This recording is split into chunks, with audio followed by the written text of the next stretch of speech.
Item ಯಾವುದೇ ಇರಲಿ try ಮಾಡಿ ಆಚಿ ಚಿಕನ್ ಮಸಾಲಾ. ಪಶ್ಚಿಮ ಬಂಗಾಳ ಸಿಎಂ ಸುವೆಂದು ಅಧಿಕಾರಿ ಆಪ್ತನ ಹಂತಕರನ್ನ ಅರೆಸ್ಟ್ ಮಾಡಲಾಗಿದೆ. ಈಗ ಸುವೆಂದು ಅಧಿಕಾರಿ ಆಪ್ತ ಚಂದ್ರನಾಥ್ ರಥ್ ಅವರ ಹತ್ಯೆ ಆರೋಪಿಗಳನ್ನ ಹೆಡೆಮುರಿ ಕಟ್ಟುವಲ್ಲಿ ಪೊಲೀಸ್ನವರು ಯಶಸ್ವಿಯಾಗಿದ್ದಾರೆ. ಉತ್ತರ ಪ್ರದೇಶ ಹಾಗೂ ಬಿಹಾರದಲ್ಲಿ ತಲೆಮರೆಸಿಕೊಂಡಿದ್ರು ಹಂತಕರು.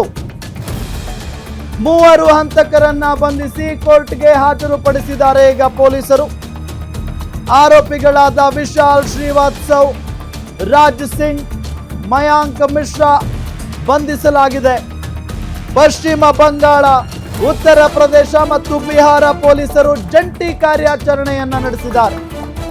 ಕೋಲ್ಕತ್ತಾ ಬಳಿ ಆರೋಪಿಗಳು ಟೋಲ್ ಬೂತ್ ನಲ್ಲಿ ಯುಪಿಐ ಪಾವತಿ ಮಾಡಿದ್ರು. ಬಲ್ಲಿ ಅನ್ನೋ ಪ್ರದೇಶದಲ್ಲಿ ಟೋಲ್ ಹಣ ಪಾವತಿ ಮಾಡಿದ್ದ ಹಂತಕರು. ಇದೇ ಸುಳಿವನ್ನ ಆಧರಿಸಿ ಹಂತಕರನ್ನ ಪೊಲೀಸ್ನವರು ಅರೆಸ್ಟ್ ಮಾಡಿದ್ದಾರೆ.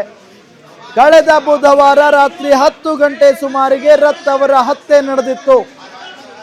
ಮಹೀಂದ್ರ ಸ್ಕಾರ್ಪಿಯೋ ಕಾರ್ನಲ್ಲಿದ್ದಂತ ರಥ್ ಅವರನ್ನ ಹತ್ಯೆ ಮಾಡಲಾಗಿತ್ತು. ನಿಸಾನ್ ಮಿಕ್ರಾ ಕಾರು ಹಾಗೂ ಬೈಕ್ ನಲ್ಲಿ ಬಂದಂತ ಹಂತಕರು ಹತ್ಯೆಯನ್ನ ಮಾಡಿದ್ರು. ಬಳಿಕ ಕೆಂಪು ಕಾರು ಮತ್ತು ಬೈಕ್ ನಲ್ಲಿ ಹಂತಕರು ಪರಾರಿಯಾಗಿದ್ರು. ಹತ್ಯೆಗೆ ಬಳಸಿದ್ದ ನಿಸಾನ್ ಮಿಕ್ರಾ ಕಾರನ್ನ ಸ್ಥಳದಲ್ಲೇ ಬಿಟ್ಟು ಹೋಗಿದ್ರು ಈ ಹಂತಕರು. ಸಿಸಿಟಿವಿ ದೃಶ್ಯಾವಳಿ ಹಾಗೂ ಟೋಲ್ ಹಣ ಪಾವತಿ ಸುಳಿವು ಆಧರಿಸಿ ಈ ಹಂತಕರನ್ನ ಅರೆಸ್ಟ್ ಮಾಡಲಾಗಿದೆ. ದೃಶ್ಯದಲ್ಲಿ ನಿಮಗೆ ತೋರಿಸ್ತಾ ಇದೆ. ಈ ಹಂತಕರನ್ನ ಈಗ ಕೋರ್ಟ್ಗೂ ಕೂಡ ಹಾಜರುಪಡಿಸಿದ್ದಾರೆ ಪೊಲೀಸ್ನವರು ಅನ್ನೋ ಮಾಹಿತಿ ಲಭ್ಯವಾಗ್ತಾ ಇದೆ.